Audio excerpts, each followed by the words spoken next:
Derasnya arus perkembangan globalisasi, khususnya teknologi, membuat manusia seakan-akan berbondong-bondong berpindah tempat dari ruang-ruang publik ke ruang digital. Sejalan dengan perkembangan ini, banyak fenomena terjadi yang berkaitan dengan teknologi, khususnya media sosial. Mulai dari anak-anak, remaja, dewasa, hingga orang tua. Assalamualaikum warahmatullahi wabarakatuh. Assalamualaikum warahmatullahi wabarakatuh. Assalamualaikum warahmatullahi wabarakatuh. Saya Ensa Ala Irfana. Saya Adam Muhammad Weha Karisma. Ya, saya Oktalia Heri Sulistiawati Dengan NIM 211060118080. NIM 21106601147.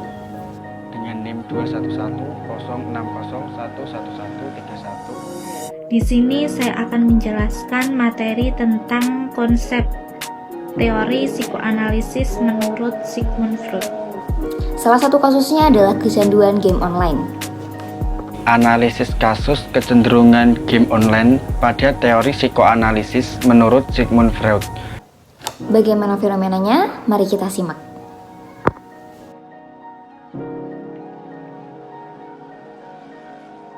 Secara umum, teori psikoanalisis adalah teori yang menjelaskan tentang perkembangan kepribadian manusia.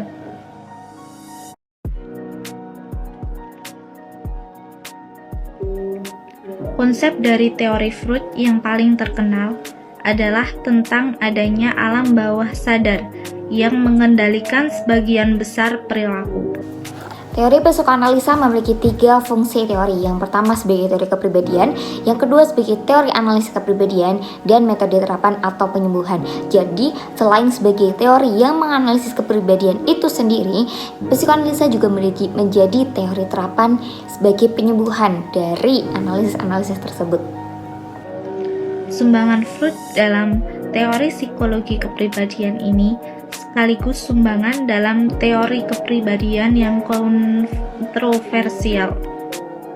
Menurut Freud, kehidupan jiwa memiliki 3 tingkatan kesadaran, yakni sadar atau konsius, prasadar atau preconscious, dan tak sadar atau unconscious.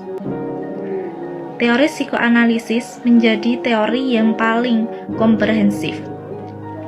Menurut Freud sendiri, teori psikoanalisis merupakan teori yang berusaha untuk menjelaskan tentang hakikat dan perkembangan kepribadian manusia. Unsur-unsur yang diutamakan dalam teori ini adalah motivasi, emosi, dan aspek-aspek internal lainnya.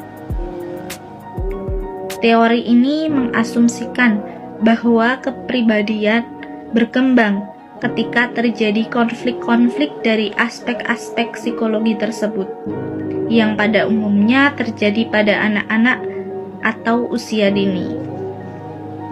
Teori psikoanalisis ini dapat berfungsi sebagai 3 macam teori, yakni yang pertama yaitu sebagai teori kepribadian, yang kedua yaitu sebagai teknik analisa kepribadian, dan yang terakhir yaitu sebagai metode terapi atau penyembuhan. Sebagai teori kepribadian, psikoanalisis mengatakan bahwa jika jiwa terdiri dari 3 sistem, yaitu ID, superego, dan ego, yang terletak dalam ketidaksadaran. Ia merupakan tempat dari dorongan-dorongan primitif, yaitu dorongan-dorongan yang belum dibentuk atau dipengaruhi oleh kebudayaan. Dalam arti pengalaman, yaitu dorongan untuk hidup dan mempertahankan kehidupan, dan dorongan untuk mati. Bentuk dari dorongan hidup adalah dorongan seksual atau disebut juga libido, dan bentuk dari dorongan mati adalah dorongan agres, yaitu dorongan yang menyebabkan orang lain ingin menyerang orang lain, berkelahi, berperang, atau marah. Prinsip yang dianut oleh ID adalah prinsip kesenangan atau pleasure principle, yaitu bahwa tujuan dari ID adalah memuaskan semua dorongan primitif ini. Superego adalah suatu sistem yang merupakan kebaikan dari ID. Sistem ini sepenuhnya dibentuk oleh kebudayaan atau pengalaman. Superego sendiri berisi dorongan-dorongan untuk berbuat kebaikan, dorongan untuk mengikuti norma-norma masyarakat, dan sebagainya. Dorongan-dorongan atau energi yang berasal dari superego ini akan berusaha menekan dorongan yang timbul dari ID, karena dorongan-dorongan yang berasal dari ID yang masih primitif ini tidak sesuai atau tidak bisa diterima oleh superego.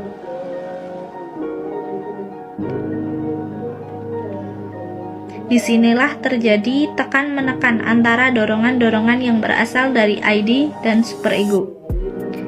Menurut Freud, kehidupan jiwa manusia memiliki tingkat 3 kesadaran, yaitu sadar, prasadar, dan tak sadar. Ego sendiri adalah sistem di mana kedua dorongan dari ID dan superego beradu kekuatan. Nah, kasus yang akan kita bahas adalah game online. Sejalan dengan pesatnya perkembangan zaman dan teknologi, frekuensi media yang paling revolusioner adalah game online, di mana di dalamnya terjadi sebuah interaktivitas antara pemain dan lawan mainnya, sehingga seseorang merasakan hidup di dalam dunia game online ini. Seseorang merasa memiliki kehidupan yang terjadi di dalam game online ini. Interaktivitas antara pemain dan lawan main yang sangat aktif membuat seseorang seakan-akan hidup ada di dalam game online. Inilah yang menggantikan peran kehidupan sesungguhnya yang berganti kepada peran kehidupan yang digital. Nuansa inilah yang membuat kenapa seseorang itu bisa kecanduan oleh game online itu sendiri. Karena game online justru dapat memberikan kehidupan kepada seseorang. Jadi seseorang merasa tidak perlu lagi untuk berinteraksi di luar sana, berinteraksi dengan teman-temannya. Seseorang merasa cukup hidup di dalam lingkungan digital atau game online itu sendiri. Teori psikoanalisis yang dikembangkan oleh Sigmund Freud dapat memberikan pandangan tentang kecenderungan bermain game online. Freud mengemukakan bahwa perilaku manusia dipengaruhi oleh 3 struktur kepribadian, yaitu id, ego, dan superego. Id sendiri merupakan struktur kepribadian yang paling primitif, berhubungan dengan insting dan hasrat dasar manusia. Id tidak memiliki kendali atas tindakan dan keinginan manusia. Dalam konteks kecenderungan bermain game online, id mungkin mendorong seseorang untuk terus bermain game tanpa memperhatikan tugas dan tanggung jawab lainnya. Yang kedua yaitu ego. Ego merupakan struktur kepribadian yang berfungsi untuk mengatur dan menyeimbangkan antara keinginan-keinginan dari id dan realitas. Dalam konteks bermain game online, ego mungkin mempertimbangkan waktu dan tanggung jawab lainnya ketika memutuskan untuk bermain game. Yang ketiga, superego. Superego merupakan struktur kepribadian yang berhubungan dengan norma dan nilai sosial. Dalam konteks bermain game online, superego mungkin mempertimbangkan apakah bermain game online tersebut dianggap pantas oleh masyarakat atau tidak. Freud juga mengemukakan konsep mekanisme pertahanan diri, yang merupakan cara manusia untuk mengatasi konflik internal yang tidak dapat diatasi dengan cara yang sehat. Salah satu mekanisme pertahanan diri yang sering terlihat pada orang yang kecenderungan bermain game online adalah penyangkalan, di mana seseorang menyangkal adanya masalah atau dampak negatif dari kebiasaan bermain game online tersebut. Dalam pandangan Freud, konflik internal antara id, ego, dan superego dapat menyebabkan kecenderungan seseorang untuk terus bermain game online. Namun, pendekatan psikoanalisis tidaklah cukup untuk memberikan solusi mengatasi kecanduan game online. Oleh karena itu, diperlukan pendekatan lain seperti kognitif dan perilaku untuk membantu seseorang mengatasi kecanduan game online. Dalam pandangan psikoanalisis, Kecenderungan seseorang untuk terus bermain game online juga dapat dipengaruhi oleh pengalaman masa lalu dan hubungan interpersonal. Contohnya, seseorang yang mengalami kecenderungan perhatian dan kasih sayang di masa kecilnya dapat mencari pengganti dengan bermain game online yang memberikan perasaan menyenangkan atau bahkan menghindari masalah yang sebenarnya. Selain itu, pengaruh lingkungan juga dapat mempengaruhi bermain game online seseorang. Lingkungan yang tidak mendukung dapat menyebabkan seseorang mencari pelarian dalam dunia virtual yang menyenangkan. Dalam hal ini, terapi psikoanalisis dapat membantu seseorang untuk mengeksplorasi pengalaman masa lalu dan hubungan interpersonal yang mempengaruhi kecenderungan bermain game online. Terapi ini dapat membantu seseorang untuk mengatasi konflik internal dan memahami alasan dibalik kecenderungan bermain game online. Namun, terapi psikoanalisis mungkin memerlukan waktu yang cukup lama dan biaya yang cukup mahal. Pendekatan lain yang dapat membantu seseorang mengatasi kecanduan game online adalah dengan terapi kognitif dan perilaku. Terapi ini dapat membantu seseorang untuk mengenali dan mengubah pola pikir atau perilaku yang tidak sehat terkait kecanduan game online. Selain itu, terapi kognitif dan perilaku juga dapat membantu seseorang untuk mengembangkan keterampilan sosial dan meningkatkan kualitas hidupnya. Secara keseluruhan, kecenderungan bermain game online dapat dipengaruhi oleh faktor psikologis dan lingkungan. Terapi psikoanalisis dan terapi kognitif dan perilaku dapat membantu seseorang untuk mengatasi kecanduan game online dengan cara yang berbeda. Pilihan terapi terbaik dapat disesuaikan dengan kebutuhan dan kondisi seseorang. Dalam kasus kecenderungan game online, terdapat beberapa faktor psikologis dan lingkungan yang mempengaruhi perilaku tersebut. Dalam kesimpulannya, kecenderungan game online dapat dipengaruhi oleh faktor psikologis dan lingkungan. Terapi psikoanalisis dan terapi kognitif dan perilaku dapat membantu untuk mengatasi kecanduan game online. Namun diperlukan dukungan dan kesadaran diri dari lingkungan serta keterlibatan aktif dari individu yang bersangkutan. Nah, bagaimana cara penanganannya? Menurut beberapa penelitian dari peneliti, ada beberapa fokus yang didapat dari bagaimana sih cara penanganan game online ini sendiri. Yang pertama, penanganan di sekolah.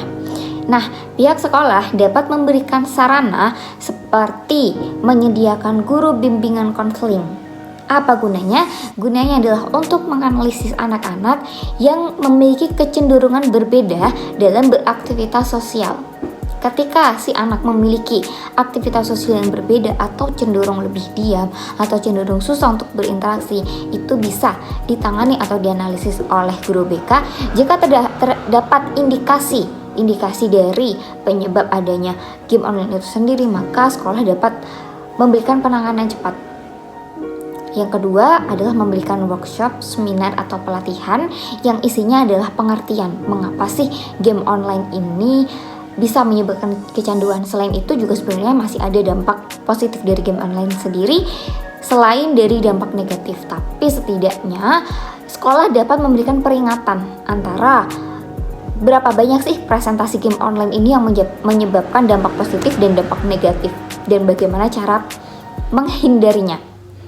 Dan yang ketiga, mencoba mengenalkan kepada anak didik untuk berinteraksi sosial yang baik, seperti memberikan diskusi di dalam kelas, memberikan sebuah kelompok kecil di dalam kelas agar anak didik ini terpacu untuk dapat berkomunikasi satu sama lain.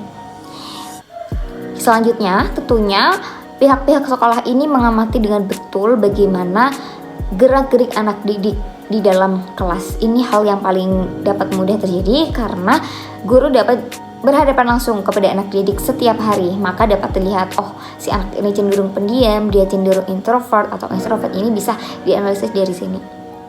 Selain dari faktor sekolah, Ada juga faktor yang sangat penting adalah faktor orang tua atau keluarga, di mana orang tua dapat memberikan jadwal-jadwal khusus kepada anaknya seperti jadwal sekolah, jadwal untuk sholat, jadwal untuk kelas, dan jadwal untuk bermain HP. Ini adalah cara yang paling mudah. Ketika orang tua telah menerapkan kebijakan yang sangat bagus dan bisa diterima oleh anak, maka kecanduan-kecanduan dengan media sosial atau kecanduan dengan handphone itu sedikit akan terkurangi atau terhindari. Selanjutnya, yang kedua, memberikan peringatan khusus kepada anak untuk tidak melulu menggunakan gawai atau handphone. Jadi memberikan waktu-waktu tertentu kapan diperbolehkannya untuk menggunakan gawai ini sendiri. Dan yang ketiga, tentunya mengingatkan kepada anak bahwa belajar itu lebih penting daripada bermain HP. Selanjutnya, mengenalkan lingkungan sosial kepada anak seperti mengajak anak bermain, mengobrol, mengajak anak bermain ke tempat keluarga. Ini juga dapat menjadi batu loncatan atau cara terbaik agar bisa membuat anak ini merasa dia hidup di dalam dunia ini, tidak hanya hidup di dalam dunia yang virtual saja. Seperti itu. Baik, itu tadi presentasi dari kami mengenai game online menurut pandangan psikoanalisa Sigmund Freud. Selanjutnya, jika ada kesalahan, maka kami minta maaf yang sebesar-besarnya. Wassalamualaikum warahmatullahi wabarakatuh. Mungkin itu saja yang dapat saya sampaikan.